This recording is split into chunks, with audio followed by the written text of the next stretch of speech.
नमस्कार, मैं हूं आमिल बेग। आप देख रहे हैं सिटी बुलेटिन न्यूज। पेश हैं आज के प्रमुख समाचार। अयोध्या जिले में आज जुमे की नमाज सकुशल तरीके से संपन्न हो गई। पुलिस और जिला प्रशासन भी लगातार जुमे की नमाज को लेकर अलर्ट पर था। जिलाधिकारी नीतीश कुमार और एसएसपी शैलेश पांडे के साथ साथ कमिश्नर नवदीप रिड़वा और आईजी जोन कविंद्र प्रताप सिंह भी आज सड़क पर उतरकर जनता से शांति व्यवस्था की अपील कर रहे थे। कल से लगातार पुलिस का रूट मार्च चल रहा था और शांति व्यवस्था बनाने में पुलिस कवायद कर रही थी।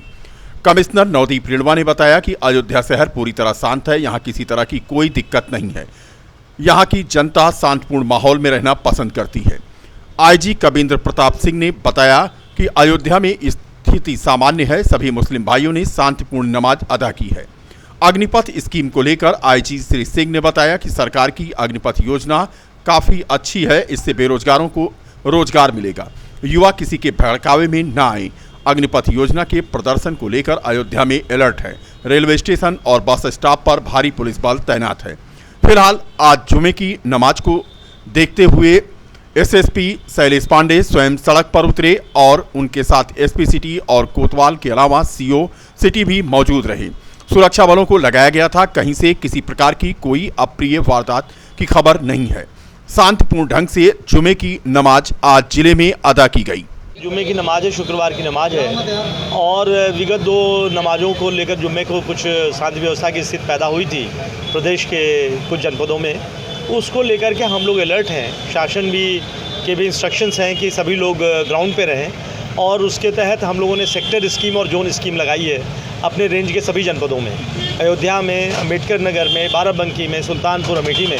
और सारे सीओज और एसडीएम्स, एडिशनल एसपी, डीएम और एसपी ग्राउंड जीरो पे हैं। सारे लोग ग्राउंड पे हैं। सभी लोगों से हम लोगों ने जो हमारे धर्मगुरु हैं उनसे संवाद किया हुआ है। और जो संवेदनशील बिंदु हैं, जहाँ हॉट स्पॉट जिसको हम कहते हैं, जहाँ पर की अधिक गतिविधियाँ होती हैं, जहाँ पे हमारी मस्जिदें हैं, जहाँ पे हमारे मंदिर हैं, वहाँ पे फोर्स की तैनाती की गई है, जिससे कि कोई भी अफवाह या शांति व्यवस्था की स्थिति न हो। और हम लोगों ने मीटिंग करके सभी लोगों को ये बात बता दी है कि आप लोग नमाज के बाद घरों को जाएं। यदि आपको कुछ कहना है तो उसको पत्रक के रूप में हमें दे दें। हम उस पर लेकर के जो कार्यवाही स्थानीय स्तर पर करनी है वो होगी और आपकी बात जो प्रशासनिक तौर पर उच्च स्तर पर जाना है वो वहाँ तक पहुँचा दी जाएगी। और अभी मैं देख रहा हूँ, हम और कमिश्नर साहब राउंड पे थे, सारी स्थितियाँ नॉर्मल हैं। शहर अपनी गतिविधियों में लगा हुआ है और बहुत ही अच्छी स्थिति है। सब चीज़ें शांतिपूर्ण ढंग से चल रही हैं। सर, अग्निपथ को लेकर जिलों में बवाल हो रहा है, अपने जिले में क्या सोच रहा है? देखिए, ये जो अग्निपथ को लेकर के जो रिक्रूटमेंट का ड्राइव आया है आर्मी का, उसको लेकर के जनपदों में, कुछ जनपदों में धरने की बात या जाम की बात आ रही है।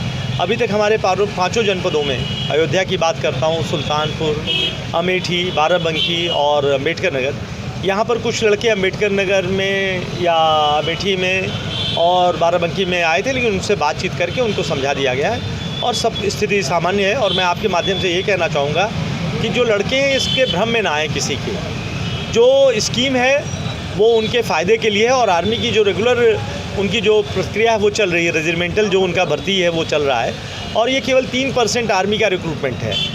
तो इसमें भ्रांति में आने की बात नहीं है। ये नौजवानों को बेहतर अवसर देने के लिए, भर्ती देने के लिए बात है, उनको अच्छा पैकेज देने की बात है, देश में रोज़गार बढ़ाने की बात है और आर्मी को यूथ नौजवान मिले, इसके लिए भर्ती की प्रक्रिया शुरू की गई है। तो इसमें भ्रम में आने की बात नहीं है। यदि कोई कन्फ्यूजन है उसको शांतिपूर्ण ढंग से वो अपनी बात कह सकते हैं और उनकी बात शासन तक पहुंच जाएगी। ये हमारा सभी मजिस्ट्रेट और पुलिस लगातार सभी स्थानों पर जहाँ आवश्यक है वहाँ तैनात है और जिला मजिस्ट्रेट, एसएसपी, एसडीएम, सीओ सभी लगातार भ्रमण पे हैं और मैं और आईजी साहब भी शहर के भ्रमण पे निकले हुए हैं और सभी जगह पूरी तैयारियां हैं, किसी प्रकार की कोई दिक्कत नहीं। मंडल वासियों के लिए क्या संदेश है आपके तरफ? यही संदेश है कि सब लोग आपस में सौहार्दपूर्ण वातावरण बना के शांतिपूर्ण ढंग से रहें और किसी भी समस्या अगर किसी को कोई है तो उसको लिखित में ज्ञापन दे सकते हैं और उसका समाधान हम लोग कराएंगे। किसी प्रकार का कोई कानून तोड़ना, नियम तोड़ना, इस तरह की कोई घटना में कोई लिप्त ना हो। यदि कोई होगा तो उस पर कड़ी से कड़ी कार्रवाई करेंगे। के माहौल की बात करें, कैसा माहौल दिख रहा है अपने? माहौल सामान्य है, शहर में सामान्य माहौल है और सब लोग अपना काम कर रहे हैं, किसी भी तरह की कर लिया था। और हमने सभी धर्मों के धर्मगुरुओं से बात की थी, हम लोग पुलिस ने और प्रशासन ने मिलकर बात की थी, संवाद कायम है हम लोग का, और पूरी शांति व्यवस्था से कराने का सब लोगों ने कमिटमेंट भी किया है। और हम लोगों ने सेक्टर जोनल स्कीम्स भी लागू किया है। हमारे सभी मजिस्ट्रेट और पुलिस अधिकारी सब अलग अलग क्षेत्रों में, ग्रामीण और शहरी क्षेत्रों में सब लोग भ्रमण कर रहे हैं और मौके की स्थिति को देख रहे हैं और सभी से संवाद भी कायम किया हुआ है और बहुत बेहतर तरीके से हमारे यहाँ जुमे की नमाज होगी और पूरे शांतिपूर्ण तरीके से होगी। और प्रॉपर सुरक्षा व्यवस्था हम सुनिश्चित कराएंगे तथा साथ ही साथ संवाद स्थापित करके लोगों को जागरूक भी करेंगे कि शांति व्यवस्था बनाए रखने में पुलिस की मदद करें और हमारा पूरा प्रयास है किसी भी तरह की कोई समस्या नहीं आएगी। आपने देखिए, मैंने बताया कि सुरक्षा व्यवस्था को दृष्टिगत रखते हुए शहर देहात सभी जगह इम्पॉर्टेंट स्थानों का भ्रमण किया जा रहा है। उसी के तहत रेलवे स्टेशन, बस स्टैंड, अभी आपने देखा जो व्यावसायिक क्षेत्र है, बाजारें हैं, इनका भी हम लोग लगातार भ्रमण कर रहे हैं। नेशनल हेराल्ड मामले पर ईडी द्वारा राहुल गांधी से पूछताछ के विरोध में आज कांग्रेसियों ने कांग्रेस पार्टी कार्यालय कमला नेहरू भवन के सामने विरोध प्रदर्शन किया। यह प्रदर्शन पूर्व प्रदेश अध्यक्ष व पूर्व सांसद डॉक्टर निर्मल खत्री के नेतृत्व में कांग्रेसियों द्वारा विरोध दर्ज कराकर राष्ट्रपति के नाम संबोधित एक ज्ञापन सिटी मजिस्ट्रेट को सौंपा गया। इस दौरान पूर्व सांसद डॉक्टर निर्मल खत्री ने केंद्र सरकार पर आरोप लगाते हुए कहा कि केंद्र सरकार विपक्ष के खिलाफ सीबीआई और ईडी का दुरुपयोग कर रही है। ईडी ने जबरदस्ती सोनिया गांधी और राहुल गांधी के खिलाफ समन जारी किया है। उन्होंने कहा कि 2015 में यह प्रकरण बंद कर दिया गया था, केंद्र सरकार के द्वारा इसको बंद किया गया था और अब फिर से खोल दिया गया है। अकेले राहुल गांधी ऐसे नेता हैं जो केंद्र सरकार को ललकार रहे हैं। राजनीतिक कुचक्र के चलते उन्हें परेशान किया जा रहा है, जिसके चलते कांग्रेसियों पर लाठीचार्ज तक किया गया। मोदी सरकार ईडी और सीबीआई का जिस तरीके से देश में दुरुपयोग करके विपक्ष की आवाज़ को दबाने का काम काफ़ी अरसे से कर रही है, उसकी ज्वलंत मिसाल है राहुल गांधी जी को ईडी के समक्ष रोज़ बुलाया जाना, परेशान करना। राहुल गांधी इस देश के अकेले वो नेता रहे जिन्होंने मोदी को ललकारा, उनके गलत कामों की आलोचना की। तमाम विपक्षी पार्टियां इस देश में हैं, लेकिन किसी में इतनी हैसियत नहीं है, दम नहीं है। और सिर्फ अकेले राहुल गांधी में, उस राहुल गांधी को, माननीय सोनिया गांधी जी को, जो कांग्रेस के अध्यक्ष हैं, उनको परेशान करने के लिए ईडी की नोटिस भेजी गई। हमने देखा दिल्ली में किस तरीके से हमारे नेता के साथ एक हुजूम इकट्ठा हुआ और पुलिस ने बर्बरता के साथ वहां पर पुलिस भी पेश आई। लोकतांत्रिक ढंग से अपने नेता के साथ अगर कोई व्यक्ति चलना चाहता है तो आज मोदी सरकार में उसकी भी अनुमति नहीं है।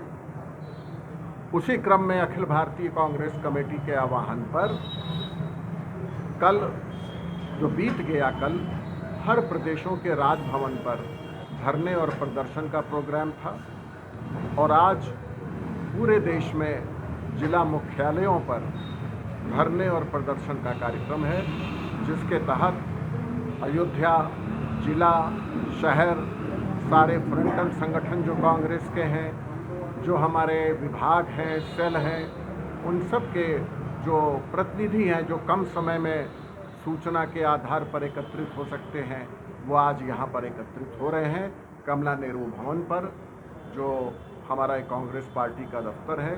और हम यहीं से आगे जो हमारी योजना है उसके अनुसार नेहरू भवन में हम लोगों ने परम आदरणीय हमारे नेता डॉक्टर निर्मल खत्री जी के नेतृत्व में प्रदर्शन किया, जिसका मुख्य उद्देश्य ये था कि जिस तरीके से बीजेपी गवर्नमेंट और इस गूंगी बहरी सरकार के द्वारा शासन सत्ता का दुरुपयोग करके और निजी संस्थाओं के द्वारा जिस तरीके से हमारे नेता आदरणीय राहुल गांधी जी को और सोनिया गांधी जी को जो ईडी के द्वारा नोटिस दी गई और लगातार उनसे पूछताछ की गई है, ये बिल्कुल निराधार है, क्योंकि ये केस 2015 में ऑलरेडी इसकी जांच पड़ताल हुई थी और ये बंद कर दिया गया था। तो केवल ये द्वेष भावना में आकर के इस तरीके से ये लोग षड्यंत्र रच करके केवल बदनाम करने की साजिश कर रहे हैं, जिसका हम लोग पुरजोर विरोध कर रहे हैं और आगे आने वाले समय में हम और लंबी लड़ाई लड़ने के लिए भी तैयार हैं। तो जिस तरीके से परेशान किया जा रहा है लगातार, और खाली हमारे ही नेता को नहीं, अभी पिछले तमाम इस तरीके से विपक्ष के नेताओं को भी परेशान किया गया है। तो इनकी मंशा क्या है? इनकी मंशा जिस तरीके से इनका अत्याचार चल रहा है, तो इनको हम एक बात की चेतावनी दे देना चाहते हैं कि कांग्रेस का हर एक कार्यकर्ता राहुल गांधी है। अगर आप इस तरीके से परेशान करेंगे तो हम आगे आने वाले समय में और ज़ोरदार प्रदर्शन करेंगे, सड़क पर उतरेंगे और ज़रूरत पड़ी तो जेल भरने का भी काम करेंगे। हम इतना तीव्र आंदोलन करेंगे कि इनकी जेलें कम पड़ जाएंगी, लोग नहीं कम पड़ेंगे। मैं त्रिपाठी, युवक कांग्रेस, अयोध्या। नवीन मंडी चौकी क्षेत्र में गुरु नानक स्कूल के बगल उसरू गांव में एक निर्माणाधीन मकान में चोरों ने चोरी कर ली। संजीव चौरसिया का ये मकान है, जिसमें बीती शाम चोरों ने घात लगाई और टुल्लू पंप, मोटर, पाइप सहित हजारों का सामान ले उड़े। बता दें कि नवीन मंडी चौकी क्षेत्र में पीछे के कई महीनों में 3-4 चोरियां हो चुकी हैं, लेकिन पुलिस उनका खुलासा नहीं कर पाई है। आज निर्माणाधीन मकान को चोरों ने निशाना बनाया और यहां से सामान को पार कर दिया। उसरू गुरु नानक के बगल का निवासी हूं। यहाँ मेरा घर बन रहा है। यहाँ पे कल रात में कुछ अज्ञात लोगों ने घुसकर मोटर, पंखा और पाइप की चोरी की है।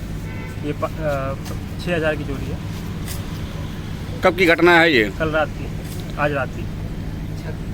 छत से क्या ले गए हैं? फैन ले गए हैं और मोटर और पाइप। आपने इसकी किसी से शिकायत की? जी। किसी से शिकायत की कि नहीं की अभी? अभी तो नहीं की है। क्या नाम है आपका? संजीव चौरसिया। रामनगरी अयोध्या को एक और लग्जरी होटल मिल गया है। कल होटल रामायण का होगा उद्घाटन। प्रदेश के कई वरिष्ठ मंत्री उद्घाटन में मौजूद रहेंगे। अयोध्या धाम के संत महंत भी होटल के उद्घाटन अवसर पर मौजूद रहेंगे। हाईवे पर बूथ नंबर 4 के पास बने होटल रामायण उत्तर प्रदेश पर्यटन विभाग के सहयोग से महिला मोर्चा भाजपा की प्रदेश मंत्री ममता पांडे ने बनवाया है। होटल को बनाने वाले अंसल ग्रुप के डायरेक्टर सपना अग्रवाल व अंकुश अग्रवाल भी यहां पहुंचे हैं। इस संबंध में जानकारी देते हुए होटल की संचालिका ममता पांडे ने बताया कि इस अत्याधुनिक होटल में आने वाले लोगों के लिए विशेष सुविधाएं रखी गई हैं और देश विदेश से आने वाले सभी पर्यटकों के लिए तरह तरह के व्यंजन और ठहरने की उत्तम व्यवस्था रहेगी। उन्होंने बताया कि इस होटल में पूर्णतया वातानुकूलित यह होटल है और कल उद्घाटन समारोह में भारतीय जनता पार्टी की कैबिनेट मंत्री और प्रदेश अध्यक्ष स्वतंत्र देव सिंह भी शामिल होंगे। इसमें सारा का सारा डिज़ाइन न्यू क्लासिकल यूज़ किया हुआ है और जितना भी आप अंदर देखेंगे सारा डिज़ाइन, सारी जितनी भी हमने पेंटिंग्स वगैरह की हुई हैं वो सब आध्यात्मिक बेस्ड है। एक यहाँ पे हम एक छोटी सी लाइब्रेरी भी प्रपोज कर रहे हैं जिसमें कि सारी आध्यात्मिक किताबें रखी जाएंगी और एक छोटा सा लाइब्रेरी बनेगा, एक किड्स रूम बनेगा, एक कॉन्फ्रेंस रूम है। तो यहाँ बहुत सारी ऐसी सर्विसेज ऐड की गई हैं जो एक किसी भी अच्छे होटल में होती हैं। ये होटल काफ़ी सारी सर्विसेज ऑफ़र करता है। बैंक्वेटिंग सर्विसेज हैं, वेडिंग्स के लिए हम लोग होटल में काफ़ी अच्छी बैंक्वेटिंग सर्विसेज ऑफ़र कर रहे हैं। रेस्टोरेंट्स हैं हमारे यहाँ पे।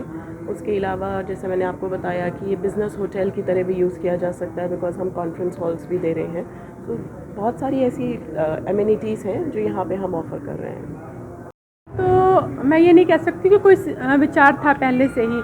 अपने आप अब हम ये कह सकते हैं कि शायद श्री राम जी का आशीर्वाद रहा हो कि अपने आप पे ये एक रास्ता बनता गया और हम लोग चल पड़े उस रास्ते पे। सबसे पहले बात शायद आप लोगों को पता भी होगी कि उत्तर प्रदेश सरकार के सहयोग से जो पर्यटन नीति थी उनकी 2018 की, उसके सहयोग से ही ये होटल बना है।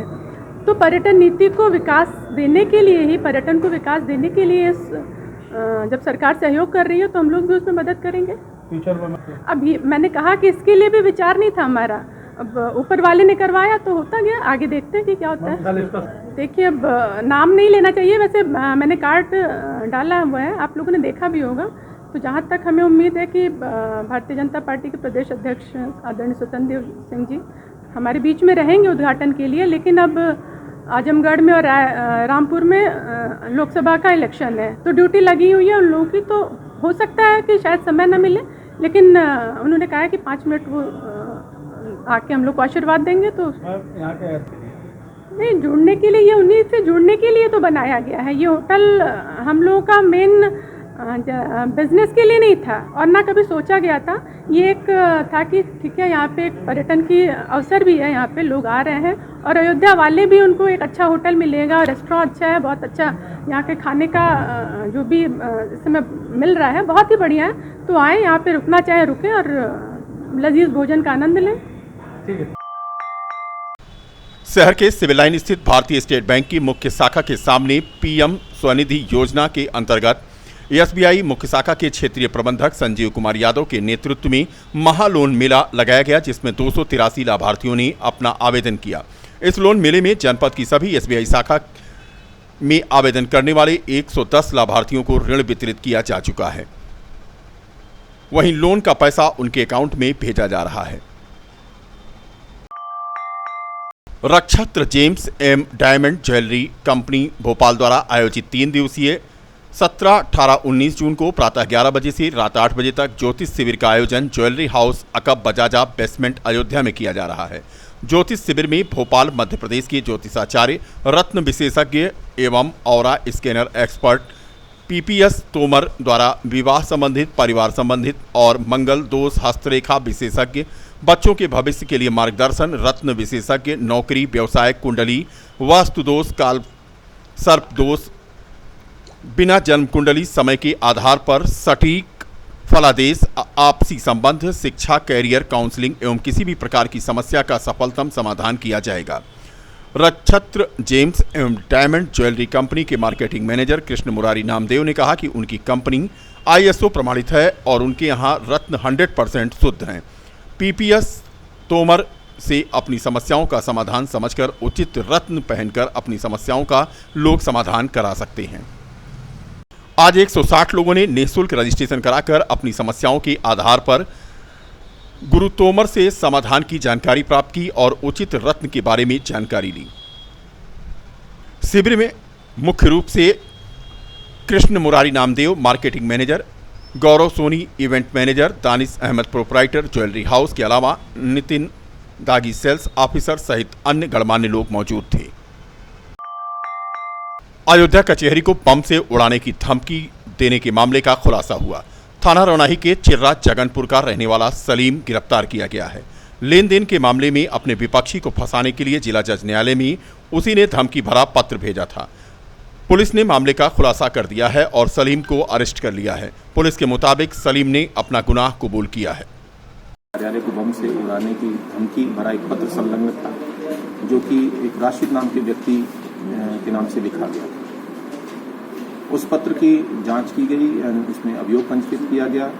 जिस व्यक्ति का नाम लिखा हुआ था उसको आइडेंटिफाई किया गया। आइडेंटिफाई करके उससे पूछताछ की गई। समस्त पहलुओं पे पूछताछ करने के बाद ऐसा प्रतीत हुआ कि उस व्यक्ति ने ये कृत्य नहीं किया है। किसी ने उस व्यक्ति को फंसाने के उद्देश्य से इस तरह का पत्र वहाँ डाकखाने से डाला है, जिससे कि जिस व्यक्ति का नाम उस पत्र पे लिखा हुआ है वो फंस जाए और वो जेल चला जाए। जब डिटेल पूछताछ राशिद से हुई और उसके सभी ऐसे पहलुओं पे जांच की गई जहाँ पे किसी व्यक्ति से उसकी दुश्मनी हो या किसी से विवाद हो, तो वैसे 3-4 प्रकरण आए। उनमें से जब एक प्रकरण के बारे में पता चला तो वो कचहरी में ही मुंशी का, प्राइवेट तौर पे मुंशी का काम करता था, तो उस पर शक गहराया क्योंकि जो पत्र डाला गया था वो कचहरी से ही डाला गया था। जब उसे गहनता से पूछताछ की गई तो उसके द्वारा कबूल किया गया कि मेरा पूर्व में उनसे लेन देन का विवाद था पैसे का, इसी कारण मैं क्षुब्ध था और मैंने जो है ये पत्र डाला था जिससे कि इनके विरुद्ध कड़ी विधिक कार्रवाई हो, सनसनीखेज मामला बने और इनके विरुद्ध पुलिस कड़ी कार्रवाई करे। इस तरह इस पूरी घटना का अनावरण हुआ और जो आरोपी है मोहम्मद अली, उसे गिरफ्तार करके जेल भेजा जा रहा है। वो थाना रौनाही क्षेत्र का रहने वाला है और राशिद के ससुराल पक्ष से ही, यानी उसकी ससुराल उसी गांव में है, उन्हीं पक्ष से है।